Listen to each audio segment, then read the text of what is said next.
안녕하십니까. 신의균의 국방TV 데일리 디펜스입니다. 자, 오늘은 아주 흥미로운 그런 이야기 한번 해드릴 텐데요. 저희 국방TV의 본연의 아이템이죠. 바로 무기 이야기인데요. 제가 신의균의 군사TV 따로 만들어서 군사 무기 그런 분야는 군사TV에서 주로 또 하지만 또 미국이 이런 것도 만들고 있다 라는 그런 정보를 또 아셔야 되고, 또 이것들이 앞으로 이 무기가 우리 대한민국의 생명을 지켜줄 수 있다. 특히 미사일 방어 체계에서 라는 무기이기 때문에 여러분들께서도 아시고 계시면 굉장히 상식적으로 도움이 되십니다. 자, 게임 파괴자입니다. 미국의 극비 프로젝트 다크스타가 온다라는 건데, 이제 이거 다크스타 실전 배치되면 북한, 중국, 러시아 큰일 났습니다. 그냥 한 방에 훅 갑니다. 보겠습니다. 여러분들 이거 아시죠? SR-71 블랙버드, 냉전 시기에 미국의 전략 정찰기였는데 정말 어마어마하게 빠른 그런 정찰기였죠. 여러분들 트랜스포머라는 영화 보셨을 텐데 거기에 할아버지로 나오는 트랜스포머가 있습니다. 그게 바로 이 SR-71인데 비행 고도가 무려 26km 이상이에요. 그래서 요즘 나오는 이 지대공 미사일들은 워낙 사거리가 사전 고도가 40km, 150km 이렇게 되지만, 그런 이 탄도미사일을 요격하는 그런 요격미사일 이전의 시대에는 주로 한 20에서 23, 4km 정도가 지대공 미사일이 올라갈 수 있는 한계였습니다. 근데 이건 지대공 미사일이 올라올 수 있는 한계보다 훨씬 높은 26km 이상에서 작전을 하는 거예요. 그러면서 속도는 순항 속도로 마하 3 이상, 최대 속도는 마하 3.3이라고 하는데, 순항을 마하 3 이상, 순항이라고 하면 뭡니까? 연비주행한다는 말 아니겠습니까? 그런데 이 순항 속도 마하 3 상태에서 항속거리는 무려 5,500km 이상, 정말 무지막지하죠. 이런 것들을 미국이 정찰기로 만들었고 덩치도 꽤 큽니다. 이렇게 해서 미국이 만들었습니다. 이걸 록히드의 스컹크웍스 팀이 만들었는데, 이 스컹크웍스 팀이 이 SR-71, 또 F-117 이런 것들, 그리고 센티넬 이런 아주 기괴한 또 앞서가는 이런 무기들을 바로 스컹크웍스 팀에서 만들었어요. 자, 이렇게 해서 운영을 했는데 이게 딱 봐도 그냥 너무너무 운영 유지비가 비싸게 생겼죠. 그래서 이게 또 에피소드가 있습니다. 소련을 정찰하고 옵니다. 소련을 정찰하고 왔는데 돌아오는데 알래스카 쪽으로 해서 이제 미국으로 들어가야 되죠. 그래서 알래스카 쪽으로 지나가면서 알래스카의 그 관제탑에게 묻습니다. 자, 나는 미 합중국 공군의 SR-71이다. 고도를 6만 피트로 변경하고자 하는데 허락해달라. 이렇게 이야기를 해요. 그래서 6만 피트가 무슨 소리야? 한 18km? 그래서 관제탑에서 너 지금 장난치냐? 할 수 있으면 해봐. 이렇게 됐어요. 그랬더니 이 블랙버드에서 뭐라고 하냐? 그럼 지금 현재 8만 피트인데 6만으로 낮추겠다. 이렇게 된 거예요. 그래서 이 관제탑에서는 도저히 갈 수 없는 고도인데 장난치냐? 이렇게 했는데 완전히 관제탑 뒤집어졌던 적이 있고, U2 정찰기가 워낙 느리게 날아가다가 결국 소련에서 한번 격추되고 나서 안 되겠다 해서 이제 나온 거죠. 그런데 너무나 많은 그 운영 유지비 이런 것들이 들다 보니까 이제 냉전이 끝나가는 이제 시기, 야 이거 계속 있어도 되겠냐? 또 냉전 끝났죠. 그러면서 이제는 위성이 아주 보편화되고 위성이 또 아주 정밀하게 됩니다. 냉전 시기에는 첩보위성, 정찰위성이라 하더라도 해상도가 픽셀당 한 30cm 이 정도밖에 안 됐는데, 이제는 상업용 위성, 지금 현재 상업용 위성 월드뷰 3라고 하는 상업용 위성인데 이게 30cm 해상도예요. 이게 상업용 위성입니다. 그래서 요즘 미국의 정찰 위성은 센티미터 단위까지 떨어졌다. 그래서 자동차 번호판도 확인할 수 있다 라고 하는 거예요. 그러니 이 SR-71은 한번 비행하는데 너무너무 돈이 많이 들고, 또 이걸 유지하는데 순항 속도가 마하 3이니까 여기에 공중급유 해주려면 전용의 또 무지막지한 공중급유기가 따로 있어야 되고, 그러니까 이거 안 된다 하고는 퇴역을 했습니다. 자, 퇴역을 하는데 이 퇴역을 하기 전에 냉전 끝자락쯤에 이런 것들이 있다라고 하는 소문이 계속 무르익고 있었어요. 바로 오로라 프로젝트라는 건데, 이것이 지금 CG입니다. 오로라 폭격기, 오로라 바머인데, 이게 SR-71 퇴역으로 시작된 1990년 미 항공 전문지 에이비에이션 위크 그리고 스페이스 테크놀로지 보도로 처음 그 존재가 알려진 극비 프로그램입니다. 1987년 4억 5,500만 달러 예산이 착수금으로 편성되었고 록히드 마틴의 스컹크 웍스 팀이 주관해 극초음속 순항 능력을 가진 스텔스 폭격기를 개발하는 것으로 알려졌으나 미 정부가 부인하면서 오랫동안 루머로 평가자로 된 비밀 사업입니다.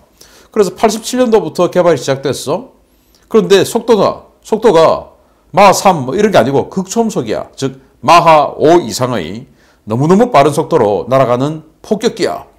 라는 설이 계속 있었습니다. 그런데 미 공군은 계속 부인했었죠. 우리 그런 거 없어. 그런 거 없어. 그런데 그 설이 계속 나오는 거예요. 그러던 와중에 이런 보도가 17년에 나왔죠. 에이비에이션 위크에서 현재 스컹크웍스 주도로 SR-71 블랙버드의 후계 기종인 SR-72 모델을 개발 중이며 해당 기종은 최소 마하 6 이상의 순항 속도를 갖는 전략 정찰기이자 전략 타격기로 완성될 것이다. 그래서 록히드 마틴의 특수 개발팀이죠. 스컹크웍스 SR-71 개발했던 그 팀에서 SR-72라는 걸 하고 있는데 그게 속도가 무려 마하 6 이상의 순항 속도야. 최대 속도가 아니고 순항 속도가 마하 6이야. 그런데 이게 목적은 전략 정찰기 플러스 전략 타격기야. 이런 설이 이제 나오는 겁니다. 아니 정찰이면 정찰이고 타격이면 타격이지. 어떻게 이걸 또 같이 할 수 있는지. 그러면서 지금 미국은 어떤 상태입니까? 완전히 위성으로 군지 위성으로 우주를 뒤덮는 Satellite Constellation 시대가 지금 미국은 열고 있지 않습니까? 2030년까지 1000개의 위성, 그 중에서 200개의 적외선 위성, 그리고 800개의 광학 사 위성으로 전 지구를 모든 부분을 실시간으로 감시한다라는 프로젝트를 지금 진행하고 있는데 그게 정찰기가 왜 필요하냐라고 하는 의문이 생기죠. 이때 록히드 마틴 CEO였던 사람이 이렇게 이야기를 합니다. SR-72는 스크램젯 엔진과 특별히 설계된 공기 역학적 구조를 통해 마하 6 이상의 극초음속 순항 능력을 보유할 것이며 이로써 적이 반응하기도 전에 목표를 달성할 수 있는 능력을 갖출 것이다. 우리는 F-22 사이즈의 기체를 대당 10억 달러 미만의 가격으로 2025년까지는 완성할 수 있을 것으로 보고 있으며 이 기체의 주 임무는 글로벌 스트라이커가 될 것이다. 라는 거예요. 자, 이제 당국자 입에서 나옵니다. 당국자는 뭐 제가 이 기관원이 아니고 록히드 마틴의 CEO가 지금 하는 겁니다. 스컹크웍스 팀의 최상위에 있는 결재권자죠. 인사권자죠. 이 사람이 이야기하는데 그건 말이야 2025년에 이제 완성되고 그리고 임무는 글로벌 스트라이크 즉 전 지구권에 대한 전략 타격 임무를 가지고 있어 라고 이야기하고 마하 6 이상의 극초음속 능력 이렇게 되는 거야 라고 이야기를 합니다. 그래서 목적이 이제 전략 정찰 아니고 역시 타격기였던 겁니다. 자, 그래서 탐지 불가죠. 여격 불가입니다. 20분이면 대륙간 타격이 가능합니다. 왜? 속도가 너무 빠르니까. 자, 2022년 1월 13일 미국의 군사전문지 1945가 보도를 합니다. 나사는 예전에 램젯과 터빈을 결합한 듀얼 모드 엔진으로 마하 7 이상의 속도를 구현할 수 있다는 것을 입증한 록히드 마틴의 연구 자금을 지원했고 이 신개념 엔진과 형상 설계, 고열에 장시간 견딜 수 있는 특수 스텔스 도료 등이 순조롭게 개발되고 있다. 자, 이거 결합해보니까 결국은 속도가 마하 7 이상이구나. 이 SR-72가. 그리고 스텔스 도료. 또 고열에 장시간 견딜 수 있어야 돼. 왜? 어마어마하게 빨리 달리니까 이 주둥이 부분에 아주 강력한 마찰이 생기겠죠. 당연히 열이 발생하겠죠. 그걸 견딜 수 있어야 돼. 라는 거예요. 그래서 이런 것들이 진행되고 있으니까 결국 이 SR-72의 이 조각 정보들을 결합해보면 SR-72의 속도는 마하 7 이상이다. 정말 빠른 겁니다. 마하 7. 시속 킬로미터 따지면 시속 8,400km. 이 정도면 대한민국에서 LA까지 1시간에 갈 수 있다. 이런 속도가 되겠죠. 그런데 왜 20분이면 타격 가능하냐? 당연히 알래스카 쪽에 배치가 되면 알래스카는 북반구 끝단이니까 거기에서 유럽으로 그냥 퐁당퐁당 넘어갈 수 있죠. 그러니까 20분이면 한 2,000km에서 3,000km 정도 날아갈 수 있으니까 알래스카에서 따지면 대륙간 다 이동할 수 있죠. 그렇게 대륙간 타격이 20분이면 가능하다라는 결론이 나오는 겁니다. 정말 무지막지한 겁니다. 그런데 이 SR-72에 탑재가 거론되고 있는 무기들은 어떤 무기들이냐? 다 정보들을 종합해보면 이런 겁니다. 고에너지 레이저 무기입니다. 그래서 레이저로 상대를 찢어버리는 건데 순간적인 이제 아주 강력한 레이저를 쏴가지고 상대를 찢어버리거든요. 그럼 찢어진다는 것은 적의 전투기를 격파할 수도 있지만 이 정도 빠른 게 전투기하고 전투하고 이거 아닙니다. 이건 적의 미사일이 ICBM 미사일이 상승할 때 그 상승하고 있는 미사일을 향해서 달려가가지고 레이저로 쏴가지고 그 미사일을 상승 단계에서 격추시켜버리는 이런 역할을 맡게 되는 것입니다. 즉, 이 SR-72는 MD의 최선봉이 되는 것입니다.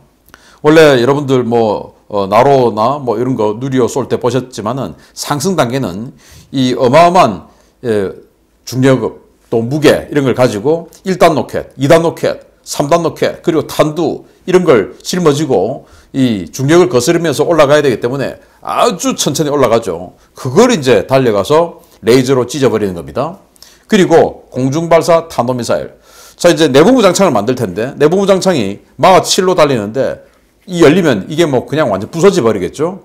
그래서 이 뒷부분에서 뒤로 그냥 미사일이 마치 똥을 누듯이 이렇게 퉁 나오는 겁니다. 나온다 하더라도 마하 7 시속 8,400km로 달리고 있으니까 그냥 퉁 빠져나와도 이게 어마어마한 속도로 그냥 달리는 극초음속 상태가 되죠. 거기에서 부스팅 점화해가지고 날아가는 극초음속 무기 이거 이제 장착을 할 수 있는데 저는 여기에서 방점은 바로 이 고에너지 레이저 무기다 이렇게 볼 수 있고 이 레이저 무기는 MD 즉 요격에 사용하는 방어에 사용하는 것이고 이 탄도미사일 극초음속 탄도미사일은 공격에 사용하는 이런 공격 무기가 될 것입니다. 그래서 이걸 이제 우리 대한민국에 적용을 시켜보면 주한미군 또는 이 알래스카라든지 이 인접해서 운용을 하다가 대한민국에 뭔가 징후가 생기죠. 갑자기 어느 날 자고 있는데 아무런 징후 없이 아무런 설전도 없이 지금 전쟁 나는 거 한번 보십시오. 지금 우크라이나에서 하루 이틀 만에 지금 진행되는 거 아니지 않습니까? 굉장히 오랫동안 징후가 있습니다. 위기 상황이 계속 고조됩니다. 그러면 이제 오는 것이죠. 그렇게 해서 케이블 돌고 있다가 정말로 한다. 그래서 북한이 자강도에 있는 ICBM 기지에서 미사일 꺼내가지고 쏜다. 그러면 이제 가서 선제 타격을 하든지 아니면은 선제 타격에 실패를 했을 경우에 미사일이 솟구칩니다. 그러면 이제 공해상에서 자강도의 전략특구까지 100초면 가죠. 100초면. 그런데 100초까지 갈 이유도 없이 솟구치는데 인근에서 레이저 쏴버립니다. 그러면 이제 천천히 오르고 있는 이것들 레이저 계속 쏴가지고 날아오르는 족족 타격해버리는 이런 역할, 즉 MD 페트롤 시대가 되는 겁니다. 그래서 아예 이것들이 먼저 한국에 딱 배치됐다, 전개됐다 이러면은 MD 페트롤 돌 거니까 아예 탄도미사일 쏠 생각도 말아야 되는 그런 어마어마한 억제력을 가지게 되는 것이죠. 자, 그러면서 이걸 이제 공격 무기로 사용한다. 그러면은 예를 들어서 군산기지가 미 공군 기지 중에 제일 큰 거니까 이게 떠서 중국 베이징의 아주 고위층들이 살고 있는 중난하이, 그 중난하이까지 가는데 999km예요. 그 가가지고 아까 봤던 그 극초음속 미사일 똥꼬에서 콱 나와가지고 때려버린다. 그래서 마하 7이면 그냥 7분으로 베이징 타격할 수 있는 이런 가서 때릴 수 있는 이런 능력을 가지고 있고 또 때릴 때 이런 극초음속 미사일 아니라도 그냥 벙커버스터 BLU-109 이런 걸 또 떨어뜨린다 하더라도 이 마하 7의 어마어마한 운동 에너지가 더해지기 때문에 그 벙커버스터의 파괴력이 관통력이 얼마나 세겠습니까? 이 관통력은 운동 에너지인데 마하 7이라고 하는 이 엄청난 속도가 가세를 한 상태에서 운동 에너지 계산을 들어가면 정말 관통력이 어마어마하겠죠. 그래서 엄청난 벙커버스터를 때릴 수 있는 그런 공격용 무기로도 사용될 수 있는 겁니다. 자, 그래서 이 무기는 SR-72는 이제 게임 체인저를 넘어서 게임 터미네이터다라고 할 수 있죠. 게임 체인저는 지금 지고 있는 전황을 바꾸고 이기고 이건데 이건 아예 게임 끝내버리는 게임을 그냥 아예 파괴시켜버리는 그런 능력을 가지고 있는 무기가 아닌가라고 생각이 되고 이게 커밍순 2025년에 완성된다고 하니까 얼마 안 남았죠. 그래서 SR-72 다크스타 이게 2025년에 미군에 배치가 되면 그냥 미국에게 군사력으로 또 미사일로 어떻게 한번 해보겠다라는 그런 소리를 할 나라는 아무도 없을 것 같습니다. 한미동맹 중요하죠. 마치겠습니다. 감사합니다.